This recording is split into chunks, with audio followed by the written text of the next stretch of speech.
മഹത്വപ്പെടുത്തുന്നു. എന്നെ കേൾക്കുന്ന എല്ലാ ദൈവമക്കൾക്കും വേഗം വരുന്ന കർത്താവിൻ്റെ നാമത്തിൽ സ്നേഹവന്ദനം അറിയിക്കട്ടെ.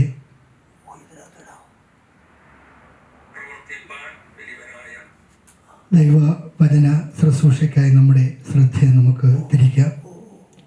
എല്ലാ ദൈവമക്കളും വളരെ പ്രാർത്ഥനയോടുകൂടെ ആയിരിക്കണമേ. നിങ്ങളുടെ ശ്രദ്ധയെ ഞാൻ ക്ഷണിക്കുന്നു. യെഹെസ്കേൽ പ്രവചനത്തിലേക്ക് നമുക്ക് ഒന്ന് കടന്നു വരാം. യെഹെസ്കേൽ പ്രവചനം 22-ാം അധ്യായം അതിൻ്റെ 30-ാം വാക്യം നമുക്ക് വായിക്കാം. യെഹെസ്കേൽ പ്രവചനം 22-ാം അധ്യായം 30-ാം വാക്യം. ഞാൻ ദേശത്തെ നശിപ്പിക്കാതെ വണ്ണം അതിനെ മതിൽ കെട്ടി എൻ്റെ മുമ്പാകെ ഇടിവിൽ നിൽക്കേണ്ടതിന് ഒരു പുരുഷനെ ഞാൻ അവരുടെ ഇടയിൽ അന്വേഷിച്ചു, ആരെയും കണ്ടില്ലതാനും. സ്തോത്രം.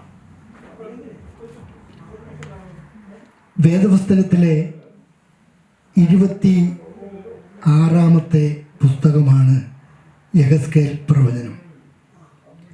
48 അധ്യായങ്ങൾ 1273 വാക്യങ്ങളാൽ അലങ്കൃതമായിരിക്കുന്ന യെഹെസ്കേൽ പ്രവചനം 22-ാം അധ്യായം 30-ാം വാക്യമാണ് നാം വായിച്ചത്. ദേശത്തെ നശിപ്പിക്കാതെ വണ്ണം എൻ്റെ മുമ്പാകെ മതിൽ കെട്ടി ഇടിവിൽ നിൽക്കേണ്ടതിന് ഞാൻ അവരുടെ ഇടയിൽ ഒരു പുരുഷനെ അന്വേഷിച്ചു, ആരെയും കണ്ടില്ലതാനും.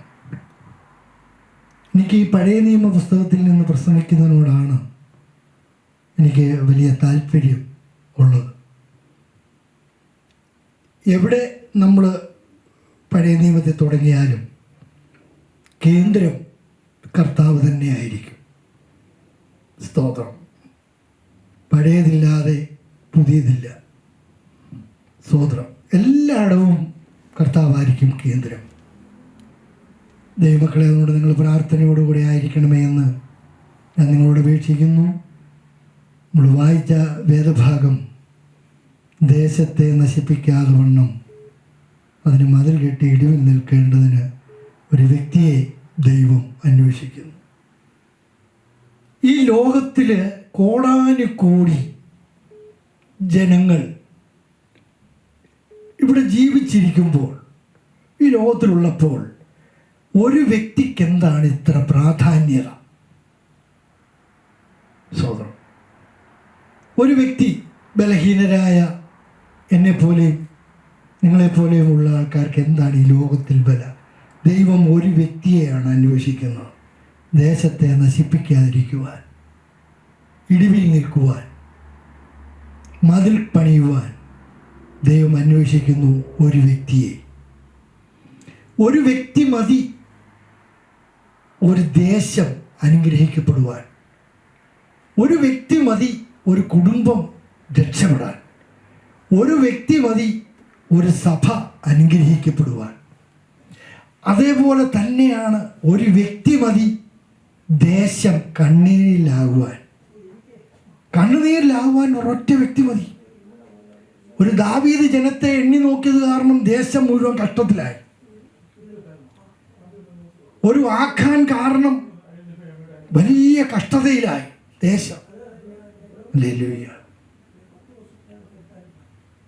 സ്തോത്രം. ഒരു യോന നിമിത്തം ആ കപ്പലിലുള്ളവരെല്ലാം കഷ്ടത്തിലായി.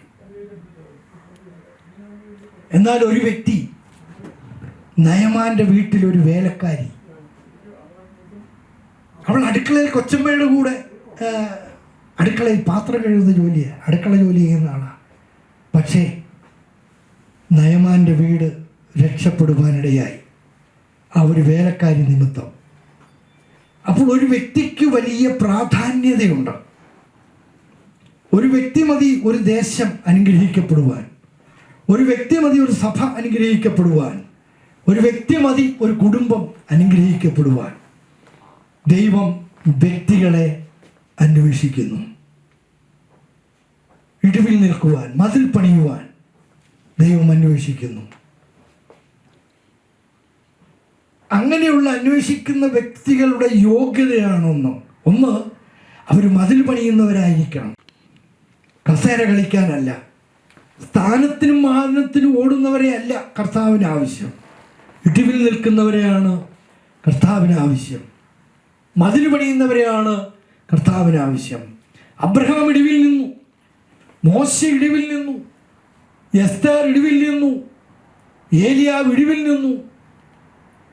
ഇവരൊക്കെ മറ്റുള്ളവരുടെ രക്ഷയ്ക്ക് വേണ്ടിയാ. ദേശത്തെ നശിപ്പിക്കാതിരിക്കുവാൻ അതിന് ചുറ്റും മതിൽ കെട്ടി ഇടിവിൽ നിൽക്കേണ്ടതിന് ഒരു പുരുഷനെ ദൈവം അന്വേഷിക്കുന്നു. ആ വ്യക്തി ഞാനായിരിക്കട്ടെ, ആ വ്യക്തി നിങ്ങളായിരിക്കട്ടെ. ദൈവം എന്തുകൊണ്ടാണ് വ്യക്തികളെ അന്വേഷിക്കുന്നത്? അതിൻ്റെ മേളിൽ 25-ാമത്തെ വാക്യം മുതൽ 4 കൂട്ടം ജനങ്ങളെ ദൈവം നോക്കുന്നു. ഒന്നാമത് ദൈവം നോക്കിയത് പുരോഹിതന്മാരെയാ. ദൈവം ആക്കി വെച്ച പുരോഹിതന്മാർ. 25-ാമത്തെ വാക്യം ഇപ്രകാരം വായിക്കുന്നു: അതിൻ്റെ നടുവിൽ അതിലെ പ്രവാചകന്മാരുടെ ഒരു കൂട്ടുകെട്ടുണ്ട്. അലറി ഇര കടിച്ചു കീറുന്ന ഒരു സിംഹം പോലെ അവർ ദേഹികളെ വിഴുങ്ങിക്കളയുന്നു. നിക്ഷേപങ്ങളെയും വിലയേറിയ വസ്തുക്കളെയും അപഹരിച്ചുകൊണ്ട് അവർ അതിൻ്റെ നടുവിൽ വിധവമാരെ വർദ്ധിപ്പിക്കുന്നു. ദൈവം ആദ്യം നോക്കിയത് ദൈവം ആക്കി വെച്ച പ്രവാചകന്മാരെയാണ്. ദൈവം ആക്കി വെച്ച പ്രവാചകന്മാർ ദൈവത്തിൻ്റെ വഴിവിട്ട് അവർ ദ്രവ്യാഗ്രഹികളായും സ്ഥാനമോഹികളായും ദൈവത്തിൻ്റെ പ്രമാണത്തെ ധിക്കരിക്കുന്നവരായും തീർന്നപ്പോൾ ദൈവം ഭൂമിയിലേക്ക് നോക്കി പറയുകയാണ്, എനിക്കൊരു വ്യക്തിയെ ആവശ്യമുണ്ട്. ദൈവം ആക്കി വെച്ച പ്രവാചകന്മാരാണ് ദൈവത്തിൽ നിന്ന് അകന്നുപോയത്. രണ്ടാമത്തെ കൂട്ടരാണ് പുരോഹിതന്മാർ. ഒന്നാമത് പ്രവാചകന്മാരായിരുന്നു എങ്കിൽ രണ്ടാമത് ദൈവം നോക്കിയത് ദൈവം ആക്കി വെച്ച പുരോഹിതന്മാരെയാണ്. 26-ാമത്തെ വാക്യം ഇപ്രകാരമാണ് അവിടെ വായിക്കുന്നു: അതിലെ പുരോഹിതന്മാർ എൻ്റെ വിശുദ്ധ വസ്തുക്കളെ അശുദ്ധമാക്കുന്നു.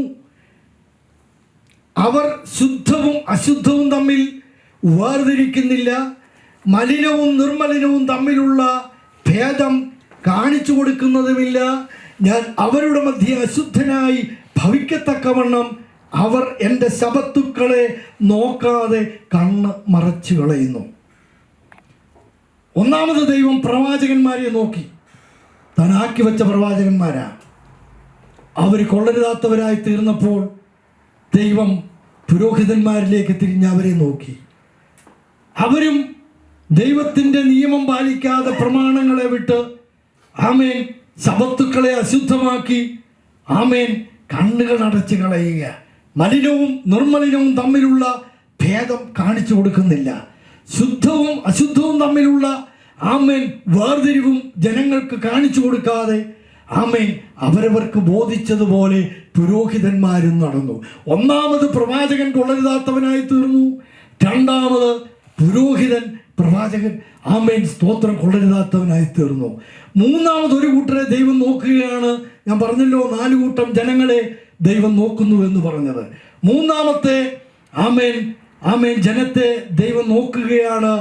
ആമേൻ 27-ാമത്തെ വാക്യം: അതിൻ്റെ നടുവിൽ ഇതിലെ പ്രഭുക്കന്മാർ ലാഭമുണ്ടാക്കേണ്ടതിന് ഇര കടിച്ചു കീറുന്ന ചെന്നായ്ക്കളെ പോലെ രക്തം ചൊരിവാനും ദേഹികളെ നശിപ്പിപ്പാനും നോക്കുന്നു. ദൈവത്തിൻ്റെ മക്കളെ, ദൈവം പ്രവാചകനെ നോക്കി, അവൻ കൊള്ളരുതാത്തവനായി തീർന്നു. ദൈവം പുരോഹിതനെ നോക്കി, അവനും കൊള്ളരുതാത്തവരായി തീർന്നു. മൂന്നാമത് ആമേൻ ജനത്തിലെ പ്രഭുക്കന്മാരെ നോക്കി, അവരും ആമേൻ കൊള്ള ലാഭമുണ്ടാക്കേണ്ടതിന് ദേഹികളെ വിഴുങ്ങിക്കളയുകയാണ്. ഹല്ലേലൂയ. 3 കൂട്ടം ജനങ്ങളും കൊള്ളരുതാത്തവരായി തീർന്നപ്പോൾ ദൈവം 4-ാമത് ഒരു കൂട്ടരെ കൂടെ ദൈവം നോക്കുകയാണ്. ആമേൻ സ്തോത്രം. 29-ാമത്തെ വാക്യം 29-ാമത്തിലെ വാക്യം വായിക്കുന്നത്: ദേശത്തിലെ ജനം ഞെരുക്കം ചെയ്യുകയും പിടിച്ചു പറിക്കുകയും എളിയവനെയും ദരിദ്രനെയും ഉപദ്രവിക്കുകയും പരദേശിയെ അന്യായമായി പീഡിപ്പിക്കുകയും ചെയ്യുന്നു. ഈ 4 കൂട്ടം ജനങ്ങളെ ദേശത്തിലെ ജനമെന്തുവാ ചെയ്യുന്നത്? പരദേശികളെ പീഡിപ്പിക്കുന്നു, പിടിച്ചു പറിക്കുന്നു, മോഷ്ടിക്കുന്നു, കൊലപാതകം ചെയ്യുന്നു, ബലാത്സംഗം ചെയ്യുന്നു. ഇന്ന് നമ്മുടെ കേരളത്തിൽ നടക്കുന്ന കാര്യങ്ങളിതാ. സ്തോത്രം. 4 കൂട്ടം ജനത്തെ നോക്കി ദൈവം. പ്രവാചകനെ നോക്കി, പുരോഹിതനെ നോക്കി, പ്രഭുവിനെ നോക്കി, സാധാരണ ജനത്തെ നോക്കി. 4 കൂട്ടം ജനങ്ങളും കൊള്ളരുതാത്തവരായി തീർന്നപ്പോൾ യെഹെസ്കേൽ 22:30 വായിക്കുകയാണ്. ഞാൻ ദേശത്തെ നശിപ്പിക്കാതിരിക്കുവാൻ അതിന് ചുറ്റും മതിൽ കെട്ടി ഇടിവിൽ നിൽക്കേണ്ടതിന് ഞാൻ ഒരു പുരുഷനെ അന്വേഷിച്ചു, ആരെയും കണ്ടില്ല താനും. ദൈവം വ്യക്തികളെ അന്വേഷിച്ചു കൊണ്ടിരിക്കുകയാ. ദൈവം വ്യക്തികളെ എന്നെയും നിങ്ങളെയും അന്വേഷിച്ചുകൊണ്ടിരിക്കുക. ഞാനും നിങ്ങളും അധിവസിക്കുന്ന ഈ ദേശം നശിക്കാതിരിക്കണമെങ്കിൽ, നശിപ്പിക്കപ്പെടാതിരിക്കണമെങ്കിൽ ദൈവത്തിൻ്റെ ആലോചന പ്രകാരം ഞാനും നിങ്ങളും ഇടിവിൽ നിൽക്കുന്നവരായിരിക്കണം. സ്തോത്രം. മതിൽ പണിയുന്നവരായിരിക്കണം. ദേശത്തിന് ചുറ്റും പ്രാർത്ഥനയാകുന്ന മതിൽ പണിയുവാൻ, നമ്മുടെ കുടുംബങ്ങൾക്ക് ചുറ്റും പ്രാർത്ഥനയാകുന്ന മതിൽ പണിയുവാൻ, നമ്മൾ ഉൾപ്പെട്ടു നിൽക്കുന്ന സഭയ്ക്ക് ചുറ്റും മതിൽ പണിയുവാൻ, നമ്മളെ നിയന്ത്രിക്കുന്ന ശുശ്രൂഷിക്കുന്ന ദേവദാസന്മാർക്ക് ചുറ്റും പ്രാർത്ഥനയാകുന്ന മതിൽ പണിയുവാൻ, നാം അധിവസിക്കുന്ന ഈ ഭൂമിക്ക് ചുറ്റും മതിൽ പണിയുവാൻ, പ്രാർത്ഥനയാകുന്ന മതിൽ പണിയുവാൻ ഒരു ദൗത്യമുണ്ട് എന്നുള്ളത് മറന്നു പോകരുത്. ഒരുപക്ഷേ നീ ദശാംശം കൊടുക്കുന്നതുകൊണ്ട് നീ തൃപ്തിപ്പെടുന്നുണ്ടായിരിക്കാം. നീ സ്വോത്രകാഴ്ച ഇടുന്നതുകൊണ്ട് ആമേൻ നീ തൃപ്തിപ്പെട്ടു പോകരുത്. ഹല്ലേലൂയ. ആമേൻ. എനിക്ക് നിങ്ങൾക്കും ഒരു ദൗത്യമുണ്ട് എന്നുള്ളത് മറന്നു പോകരുത്. ദൈവമാക്കി വച്ചിരുന്നവരെല്ലാം ആമേൻ ദൈവത്തോട് വിരോധമായി തീർന്നപ്പോൾ ദൈവം എന്നെയും നിങ്ങളെയും അന്വേഷിച്ചു കൊണ്ടിരിക്കുക. ഒരു വ്യക്തിയുടെ പ്രാധാന്യത അതാണ്. ആമേൻ. ദൈവം അന്വേഷിക്കുന്ന വ്യക്തികളുടെ ആമേൻ പ്രത്യേകത അതാണ്. ഇടിവിൽ നിൽക്കണം, മതിൽ പണിയണം. 3 കാര്യങ്ങളുടെ ഓർപ്പിക്കട്ടെ ദൈവമക്കളെ. 1, പണിയുന്ന കൂട്ടത്തിൽ ദൈവം ആമേൻ സ്തോത്രം വ്യക്തികളെ പണിയണം. വ്യക്തികളെ പണിയുന്ന ഡ്യൂട്ടി, ദൗത്യം നമുക്കുള്ളതാ. നമ്മൾ രക്ഷിക്കപ്പെട്ടു, സ്നാനപ്പെട്ടു, പരിശുദ്ധാത്മാഭിഷേകം പ്രാപിച്ചു. ആമേൻ. നമ്മളൊന്നീ പാസ്റ്റർ അല്ലെങ്കിൽ നല്ല വിശ്വാസിയ, ദൈവനാമത്തിന് വേണ്ടി ചെലവിടുന്നുണ്ട്, കൊടുക്കുന്നുണ്ട്. ഇതുകൊണ്ടൊക്കെ തൃപ്തിയായിട്ട് നമ്മളങ്ങ് പോവുകയാണ്. ഉപജീവന മാർഗങ്ങളൊക്കെ ദൈവം തന്നിട്ടുണ്ട്, തലമുറകളെ അനുഗ്രഹിക്കപ്പെട്ട രീതിയിൽ തന്നിട്ടുണ്ട്, സാമ്പത്തിക ഭദ്രത തന്നിട്ടുണ്ട്, എല്ലാം ഉണ്ട്. ഒരാത്മാവിന് വേണ്ടി നീ കരഞ്ഞിട്ടുണ്ടോ? ഒരാത്മാവിന് വേണ്ടി നിന്റെ ഹൃദയം ദാഹിച്ചിട്ടുണ്ടോ? ഒരാത്മാവിനെ കൂട്ടി നീ സഭയിൽ വന്നിട്ടുണ്ടോ? നീ ഞായറാഴ്ച ആരാധനയ്ക്ക് വരുന്നു, സ്തോത്രം പറയുന്നു, അന്യഭാഷ പറയുന്നു, ആരാധിക്കുന്നു, എല്ലാം നല്ലത് തന്നെയാണ്, ഒന്നും മോശമല്ല. ആമേൻ. അതിനൊക്കെ പ്രതിഫലമുള്ളതാ. എന്നാൽ ഒരാത്മാവിനെ കൂട്ടി ദൈവത്തിലേക്ക് നീ വരുന്നില്ലെങ്കിൽ നിന്റെ യാത്ര വ്യർത്ഥമാണ്. ദേശത്തെ നശിപ്പിക്കാതിരിക്കുവാൻ എൻ്റെ മുമ്പാകെ മതിൽ കെട്ടി ഇടിവിൽ നിൽക്കേണ്ടതിന് ഞാനൊരു പുരുഷനെ അന്വേഷിക്കുന്നു, അല്ലെങ്കിൽ ഞാനൊരു വ്യക്തിയെ അന്വേഷിക്കുന്നു എന്ന് പറയുമ്പോൾ അത് ഞാനും നിങ്ങളുവാ. നമ്മളെ ദൈവം അന്വേഷിക്കുമ്പോൾ നമ്മളിലുള്ള ദൗത്യമുണ്ട്. നശിച്ചു പോകുന്ന ജീവിതങ്ങളെ ഓർത്ത് കരയുവാൻ, ഇടിവിൽ നിൽക്കുവാൻ, മദ്യത്തിനും മയക്കുമരുന്നിനും വെറുക്കുത്തിനും അടിമകളായി ആമേ നാശകരമായ നരകത്തിലേക്ക് യാത്ര ചെയ്തുകൊണ്ടിരിക്കുന്ന അനേകരുണ്ട്. അവരോടൊന്ന് സുവിശേഷം പറയുവാൻ, അവരോട് യേശുവിനെ കുറിച്ചൊന്ന് പറയുവാൻ, നിത്യതയെക്കുറിച്ചൊന്ന് പറയുവാൻ, മാനസാന്തരത്തെക്കുറിച്ച് ഒന്ന് പറയുവാൻ. സ്തോത്രം. ആ ദൗത്യം എന്നിലും നിങ്ങളിലും ഉണ്ട് എന്നുള്ളത് മറന്നു പോകരുത്. ദൈവം അന്വേഷിക്കുന്ന വ്യക്തികളുടെ ഒന്നാമത്തെ യോഗ്യതയാണ് വ്യക്തികളെ പണിയുക. സ്തോത്രം. ഹല്ലേലൂയ. ദൈവസന്നിധിയിൽ അകന്നുപോയ ഒരാളായിരുന്നു മർക്കോസ്. പൗലോസിന്റെ കൂടെ മിഷണറി യാത്രയിൽ അങ്ങോട്ടും അഹോരാത്രം ആമേൻ ഓടി നടന്ന വ്യക്തിയാണ് മർക്കോസ്. ചെറുപ്പക്കാരനാണ്. എന്താണ് കാരണമെന്ന് നമുക്കറിയത്തില്ല. ഏതെങ്കിലും അഭിപ്രായ വ്യത്യാസമാണോ അതോ മറ്റെന്തെങ്കിലും ആണോ കാരണമെന്ന് നമുക്കറിയത്തില്ല. തിരുവചനം അതിനെക്കുറിച്ച് കമൻട്രികൾ പല രീതിയിൽ പറയുന്നുണ്ട്. അതെങ്ങനെയും ആയിക്കൊള്ളട്ടെ. ദൈവസന്നിധിയിൽ നിന്ന് അകന്നുപോയ മർക്കോസ്. പക്ഷെ മർക്കോസിന്റെ ഒരു മച്ചുരനായിരുന്നു അന്ത്രയോസ്. സ്തോത്രം. ഹല്ലേലൂയ. അങ്ങനെ അവനെ മാനസാന്തരപ്പെടുത്തി വീണ്ടും കർത്താവിൻ്റെ സന്നിധിയിലേക്ക് മർക്കോസിനെ മടക്കി കൊണ്ടുവരുവാൻ ഇടയായി. സ്തോത്രം. ആ മർക്കോസിനെ മടക്കി കൊണ്ടുവന്നത് കൊണ്ടാണ് അവൻ മടങ്ങി വന്നു, ദൈവത്തിന് പ്രയോജനമുള്ളവനായി തീർന്നത് കൊണ്ടാണ് മർക്കോസിൻ്റെ ഒരു സുവിശേഷം തന്നെ നമുക്ക് ലഭിക്കാനിടയായത്. നമ്മുടെ സഭയിൽ ആരെങ്കിലും പിന്മാറ്റത്തിൽ പോയാൽ അവരുടെ പിന്നാലെ നമ്മൾ പോകാറുണ്ടോ? അവരഥവാ മടങ്ങി വന്നാൽ ആമേൻ നമുക്ക് വലിയ താല്പര്യമുണ്ടോ? അവരെ ഏത് കണ്ണാലാണ് ഞാനും നിങ്ങളും കാണുന്നത്? ഓർക്കണം, ഒരാത്മാവിൻ്റെ വില സകല ലോകത്തേക്കാൾ വലുതാണെന്നുള്ളത് മറന്നു പോകരുത്. സ്തോത്രം. അതുകൊണ്ട് ദൈവത്തിൻ്റെ മക്കളെ, വ്യക്തികളെ പണിയുന്നവരായിരിക്കാൻ സ്തോത്രം ഇടയാകട്ടെ. രണ്ടാമത്, വ്യക്തികളെ പണിയുക മാത്രമല്ല, ബന്ധങ്ങളെ പണിയുവാൻ. ദൈവസന്നിധിയിൽ ഇടിവിൽ നിൽക്കുന്ന വ്യക്തിക്ക്, മതിൽ പണിയുന്ന വ്യക്തിക്ക് ആമേൻ ബന്ധങ്ങളെ പണിയുവാനും കഴിയണം. ബന്ധങ്ങളെ പണിയുന്നില്ല എങ്കിൽ സ്തോത്ര കാഴ്ച കൊടുത്തതുകൊണ്ടോ, ദശാംശം കൊടുത്തതുകൊണ്ടോ, നല്ലൊരു വിശ്വാസിയായിരുന്നത് കൊണ്ടോ, അന്യഭാഷ പറഞ്ഞതുകൊണ്ടോ നിത്യതയിൽ പോകണമെന്നില്ല. വ്യക്തികളെ പണിയുന്നത് മാത്രമല്ല, ബന്ധങ്ങളെ പണിയണം. നിങ്ങൾക്കറിയാം, ഫിലോമോൻ്റെ ഒരു ലേഖനമുണ്ട്. ഫിലോമോൻ എന്ന് പറഞ്ഞാൽ നമുക്ക് അതിൻ്റെ അർത്ഥം അറിയാം. സ്നേഹിക്കുന്നവൻ, ചുംബിക്കുന്നവൻ, ആലിംഗനം ചെയ്യുന്നവൻ, സ്വീകരിക്കുന്നവൻ എന്നൊക്കെയുള്ള അർത്ഥമാണ് ഫിലോമോൻ. സോദരം, അതിനകത്തൊരു കഥാപാത്രമുണ്ട്, ഒനേസിമോസ്. ഒനേസിമോസ് എന്നുള്ള പദത്തിൻ്റെ അർത്ഥം യൂസ്ഫുൾ എന്ന, പ്രയോജനമുള്ളവനെന്ന. അതുകൊണ്ടാണ് ആ ലേഖനത്തിലെ 11-ാം വാക്യം വായിക്കുന്നു, അവൻ മുമ്പേ നിനക്ക് പ്രയോജനമില്ലാത്തവനായിരുന്നു, ഇപ്പോഴോ നിനക്കും എനിക്കും ഒരുപോലെ പ്രയോജനമുള്ളവൻ തന്നെ. മറ്റാരുമല്ല എഴുതിയത്, പൗലോസ് എഴുതിയിരിക്കുന്നത്. സോദരം, ഒനേസിമോസ് അടിമയായിരുന്നു, നമുക്കറിയാം, അടിമയായിരുന്നു. ഫിലോമോൻ്റെ വീട്ടിലെ അടിമയായിരുന്നു. അടിമയ്ക്ക് വലിയ സ്വാതന്ത്ര്യമൊന്നുമില്ല, ശമ്പളമൊന്നുമില്ല. സ്വീകരിക്കുന്നവരും ആലിംഗനം ചെയ്യുന്നവരും സ്നേഹിക്കുന്നവരുമായ ഫിലോമോൻ്റെ വീട്ടിൽ നിന്ന് അവൻ ഒളിച്ചോടിപ്പോയി. ഒനേസിമോസ് കപ്പൽ കയറിയാണ് റോമ പട്ടണത്തിലേക്ക് പോയത്.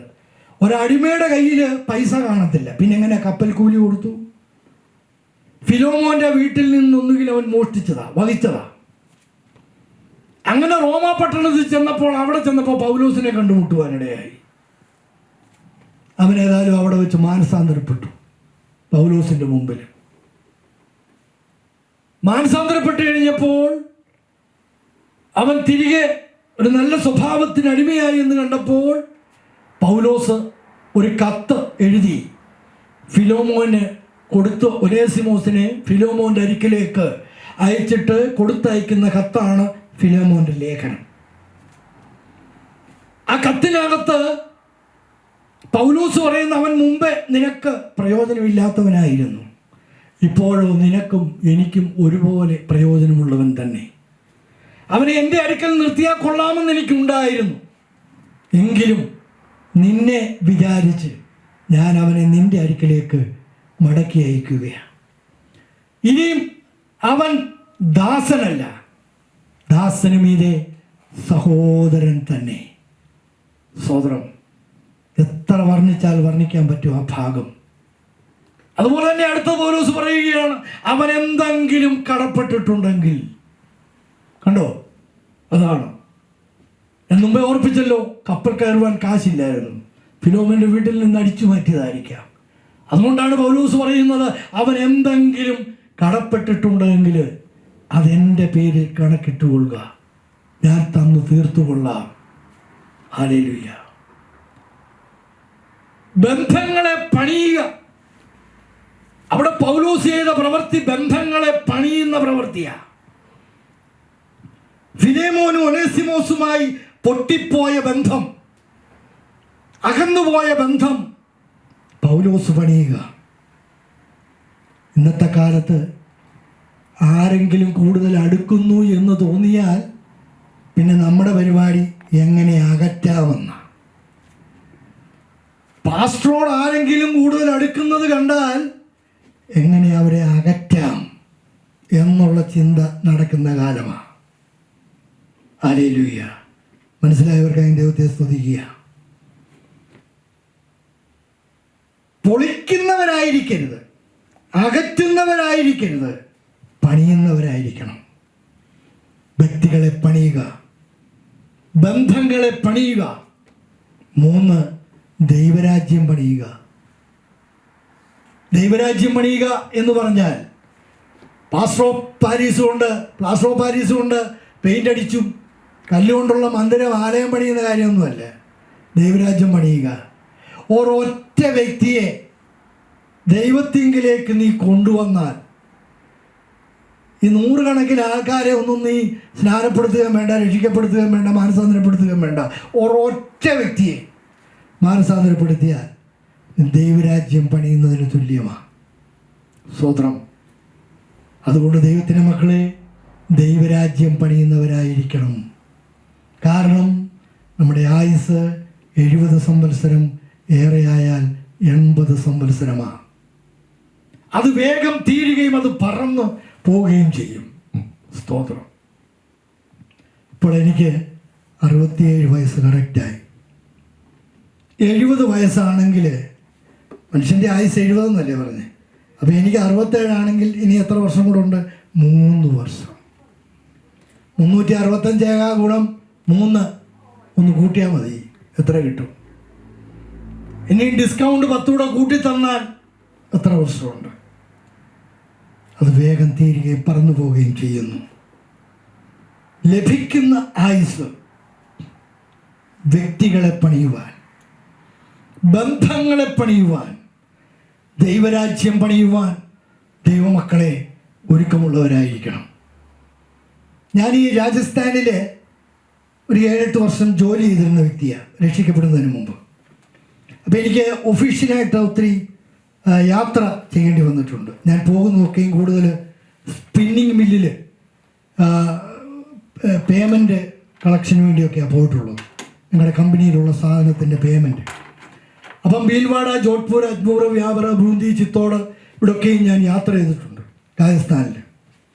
അപ്പോൾ ഈ സ്പിന്നിങ് മില്ലിൽ ചെല്ലുമ്പോൾ ഞാൻ ഈ തുണി നെയ്യുന്നതൊക്കെ ഞാൻ കണ്ടിട്ടുണ്ട്. ഞാൻ അവിടുത്തെ മാനേജരോട് പറഞ്ഞതൊക്കെ കാണാൻ പോയിട്ടുണ്ട്. ഇയ്യോബിൻ്റെ പുസ്തകത്തിൽ പ്രകാരം ഒരു വാക്യമുണ്ട്, 7-ാം അധ്യായം 6-ാം വാക്യമാണ്. എൻ്റെ നാളുകൾ, മൈ ഡേയ്സ്, എൻ്റെ നാളുകൾ നെയ്ത്തോടത്തേക്കാൾ വേഗതയുള്ള. സോദരം, ഞാൻ അതിനെക്കുറിച്ചൊന്ന് പഠിച്ചു. കാരണം വേദപുസ്തകം ക്രോഡീകരിച്ചിരിക്കുന്നത് ഫിഗറേറ്റീവ് ലാംഗ്വേജിൽ പല പദപ്രയോഗങ്ങളുണ്ട്. സോദരം, സിൻഡോക്കയുണ്ട്, സിമിലിയുണ്ട്, ഐരണിയുണ്ട്, മെറ്റഫറുണ്ട്. സോദരം, എൻ്റെ നാളുകൾ, ഇയ്യോബ് പറയുകയാണ്, മൈ ഡേയ്സ്, എൻ്റെ നാളുകൾ നെയ്ത്തോടത്തേക്കാൾ വേഗതയുള്ളത്. ഇതെന്താ ഇയ്യോബ് ഇങ്ങനെ പറയാൻ കാരണമെന്നുള്ളത് ഞാനൊന്ന് പഠിക്കുവാനിടയായി. പ്രത്യേകിച്ച് ഞാൻ ഈ സ്പിന്നിങ് മില്ലിലൊക്കെ പോയിട്ടുണ്ടല്ലോ. ഇയ്യോബ് പറയുകയാണ്, എൻ്റെ ദിവസങ്ങൾ നെയ്ത്തോടത്തേക്കാൾ വേഗതയുള്ളത്.